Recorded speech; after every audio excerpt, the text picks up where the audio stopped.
दोस्तों, हम अपने जीवन में हमेशा अपने मन को लेकर परेशान रहते हैं। हम ये सोचते हैं कि हमारा मन भला शांत कैसे होगा जब हमारे मन में तरह तरह के विचार चलते रहते हैं। हम कुछ और करना चाहते हैं, लेकिन हमारा मन हमें कुछ और ही काम करवा लेता है। इससे पहले कि आप अपने मन को शांत करने का प्रयास करें, ये जानना जरूरी है कि मन का व्यवहार शांत होने वाला ही नहीं। अगर मन शांत हो सकता तो इस दुनिया में सभी के मन शांत हो गए होते और हर कोई अपना जीवन सुखी सुखी बिता रहा होता। फिर ना कोई हंगामा होता और न ही किसी तरह की कोई तकलीफ। सभी का जीवन खुशी खुशी बीत रहा होता। फिर ना तो आप और न ही मैं पैसे कमाने के पीछे भाग रहे होते। समस्या यह है कि हम ज़्यादा से ज़्यादा चीज़ें इकट्ठा करना चाहते हैं, क्योंकि हमें लगता है कि जितनी ज़्यादा चीज़ें होंगी हम उतना ही सुखी रहेंगे। लेकिन वास्तविकता यह है कि बाहर की किसी भी चीज़ में कोई सुख नहीं है और न ही उनमें कोई दुख है। यही कारण है कि जब हम किसी चीज़ के पीछे भागते हैं, जब हम कोई चीज़ पाना चाहते हैं, तो उसे पाकर हमें पल भर के लिए खुशी मिलती है, लेकिन बाद में हम उस खुशी का एहसास नहीं कर पाते। वह खुशी दुख में परिवर्तित हो जाती है और इसी प्रकार हम एक चीज़ से दूसरी से तीसरी चीज़ के पीछे लगातार भागते रहते हैं। हमें लगता है कि यदि हम वह चीज़ पा लेंगे तो हम सुखी हो जाएंगे, लेकिन वास्तविकता में वही सुख हमारे दुख का कारण बन जाता है, जिससे हमारा मन बेचैन रहने लगता है। हम उस चीज़ को पाने के लिए तरह तरह के उपाय करते हैं, जिससे हमारा मन और भी बेचैन हो जाता है और ये बेचैनी धीरे धीरे चिंता का रूप ले लेती है। हमारा मन पूरी तरह से अशांत हो जाता है। हमें कुछ भी अच्छा नहीं लगता। हमें लगता है कि जो कुछ हमने मांगा था उसका उल्टा हो रहा है, सब कुछ हमारे विपरीत जा रहा है। फिर हम अपने मन को शांत करने के लिए ध्यान करना शुरू करते हैं, क्योंकि ध्यान ही वह मार्ग है जो हमें ज्ञान की ओर ले जाता है। यह हमें बताता है कि बाहर की किसी भी चीज़ में कोई सुख नहीं है और न ही दुख है। दुख और सुख तो हमारे मन का भ्रम है। यह हमारे मन की एक उपज है, जिसके लालच में हमारा मन हमें यहाँ वहाँ भगाता रहता है। जैसे कि महीनों से भूखे एक भिखारी को अगर एक सूखी रोटी भी मिल जाए तो वह उसके लिए सुख है, वह उसके लिए अमृत है। ठीक उसी के विपरीत यदि किसी धनवान के घर पर 56 प्रकार के भोग भी बन जाएं, तब भी वह उन्हें खाकर दुखी ही रहेगा। ये तो उसकी मानसिकता पर निर्भर करता है। इसे और अच्छे से समझने के लिए आज जो कहानी मैं आपको सुनाने जा रहा हूँ, उसके माध्यम से आप ये समझ पाएंगे कि हमारे मन की स्थिति क्या है और हम इसे कैसे नियंत्रित कर सकते हैं।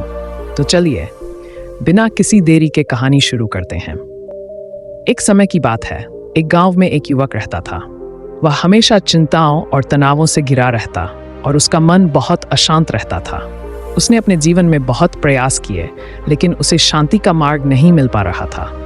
उसके मन में विचारों की अराजकता थी और वह नहीं जानता था कि इन विचारों से कैसे छुटकारा पाए। एक दिन किसी ने उसे बताया कि गांव के पास एक प्रसिद्ध बौद्ध भिक्षु का आश्रम है। वह तुरंत वहां पहुंचा और बौद्ध भिक्षु के चरणों में गिर पड़ा। युवक ने भिक्षु से कहा, गुरुदेव, मेरा मन बहुत अशांत है। मैं शांति की तलाश में हूँ, लेकिन मुझे कोई रास्ता नहीं मिल रहा। कृपया मुझे बताइए कि मैं अपने मन को कैसे शांत कर सकता हूँ। भिक्षु मुस्कुराए और बोले, बेटा, मन की शांति पाना कोई आसान काम नहीं है, लेकिन असंभव भी नहीं है। सबसे पहले तुम्हें समझना होगा कि मन हमेशा विचारों से भरा रहता है। जैसे एक नदी में पानी लगातार बहता रहता है, वैसे ही हमारे मन में विचार भी लगातार आते रहते हैं। लेकिन सवाल यह है कि हम उन विचारों के साथ कैसे पेश आते हैं। युवक ने ध्यान से सुना और फिर पूछा, गुरुदेव, क्या कोई ऐसा उपाय है जिससे मैं अपने मन को जल्दी से शांत कर सकूं? भिक्षु ने उत्तर दिया, जल्दी से कुछ भी प्राप्त करना संभव नहीं है। शांति पाने के लिए धैर्य की आवश्यकता होती है। ध्यान और साधना के माध्यम से ही मन को नियंत्रित किया जा सकता है। फिर भिक्षु ने युवक को एक कहानी सुनाई। एक समय की बात है, एक गांव में एक किसान रहता था। वह हमेशा अपने खेतों में काम करता था और मेहनत से अपनी आजीविका कमाता था। एक दिन उसे बहुत प्यास लगी और वह नदी पर पानी पीने के लिए गया। लेकिन जब वह नदी के पास पहुंचा तो उसने देखा कि नदी का पानी बहुत गंदा था। किसान ने सोचा कि अगर वह गंदा पानी पी लेगा तो उसे बीमार हो सकता है, इसलिए उसने इंतजार किया। कुछ देर बाद नदी की गंदगी धीरे धीरे बैठ गई और पानी साफ हो गया। तभी उसने साफ पानी पिया और उसकी प्यास बुझी। फिर भिक्षु ने युवक से कहा, बेटा, ये कहानी हमें सिखाती है कि जैसे किसान ने गंदे पानी को बैठने का समय दिया, वैसे ही हमें भी अपने मन को शांत करने का समय देना चाहिए। जब हम धैर्य से प्रतीक्षा करते हैं और अपने विचारों को शांति से देखते हैं, तो धीरे धीरे हमारे मन की गंदगी शांत हो जाती है और हमें शुद्ध शांति प्राप्त होती है। युवक ने भिक्षु की बात समझी और कहा, गुरुदेव, मैं आपकी बात से सहमत हूँ। अब मैं धैर्य से ध्यान करूंगा और अपने मन को शांत करने का प्रयास करूंगा। भिक्षु ने उसे आशीर्वाद दिया और कहा, याद रखना, शांति बाहर की किसी वस्तु में नहीं, बल्कि तुम्हारे भीतर ही है। ध्यान करो, अपने विचारों को देखो और समय के साथ तुम अपने मन की गहराई में उतरकर शांति प्राप्त करोगे।